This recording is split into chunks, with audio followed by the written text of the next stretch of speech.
All right, time for love in the mornings. And hey, we're just friends. It's getting platonic today as we tackle a common challenge for adults. Well played. Making and keeping new friends can be difficult. It is super difficult as you get older, and who better to help us navigate the issue than marriage and relationship coach Jennifer Blancool.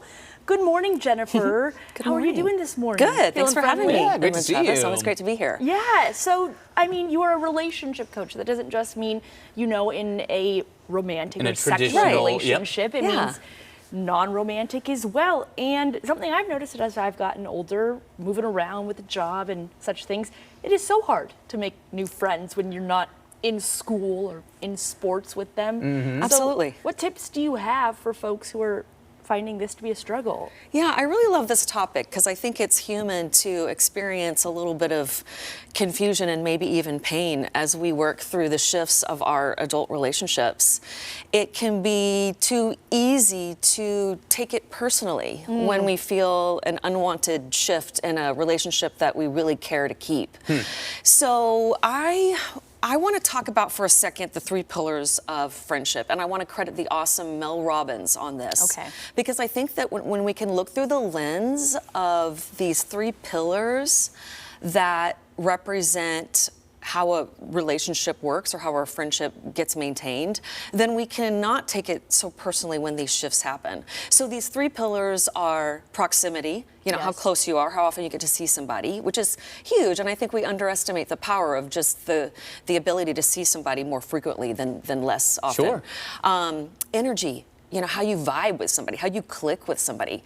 You can click in your 20s, but then in your 40s, when you have a reunion and you reconnect, you could find that the energy between you two is completely different. And there's nothing wrong with that because you've grown a lot, you've changed, you've become expanded people yourselves. And then the 3rd pillar is timing, which I think, Emma, you were talking about when, you feel the loss of friendships that you had on a sports team or some kind of other organized event that's going on regularly. So, and as we get older, there's lots of scatterings that we go through when, friends get married or somebody has a baby and now they don't leave their house because they're a new mom or whatever it is. There's a million different scenarios that happen in our lives that can shift that proximity pillar or the energy pillar or the timing pillar. And what's interesting is, according to Mel Robbins, when one of those pillars is altered, that can really drastically shift the feeling of a friendship. And if we don't know really what's going on, that's where we can feel like, oh no, did I do something wrong? Is this personal to me? Why am I being left out of being invited to this party?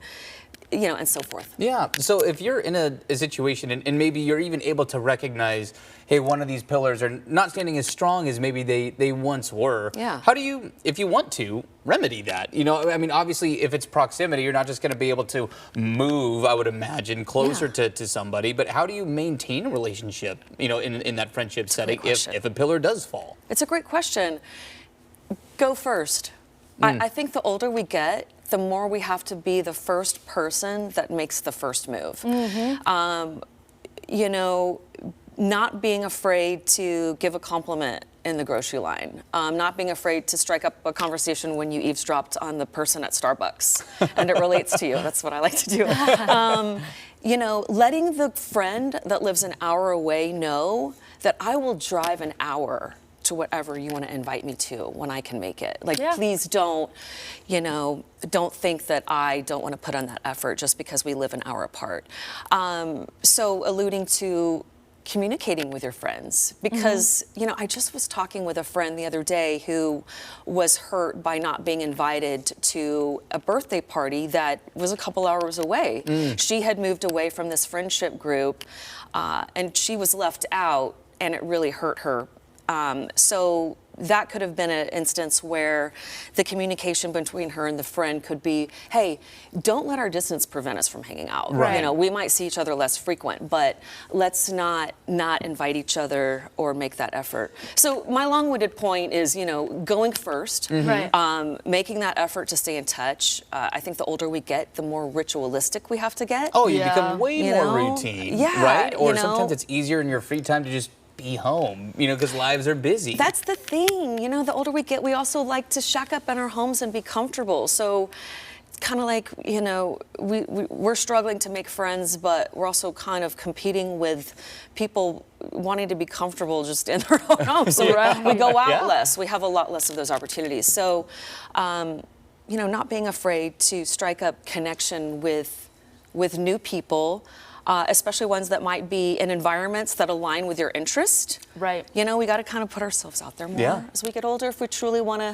to, keep ourselves, social. Yeah, makes sense. Yeah. Anyway. If you want to make friends, if you go out and do things that you enjoy, you'll find other people that enjoy those things, and boom, you'll usually find someone that you can be friends with. So that's what I've learned.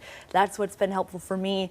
And to your point, my high school best friend moved to New York City. We couldn't possibly be further away. But maintaining communication and, just letting them know you still care has done wonders. Absolutely. Some great tips. Yeah, as thank always. you for having me. Yeah, I appreciate it, Jen. This is a good conversation to have. Yes, it is. It's an important topic. As always, send us your questions. Just slide into our DMs on Facebook or Instagram, and Coach Jen will be there to handle your question right here on AM Extra. So until next time, send us those questions. Again, it's on the Facebook and Instagram pages.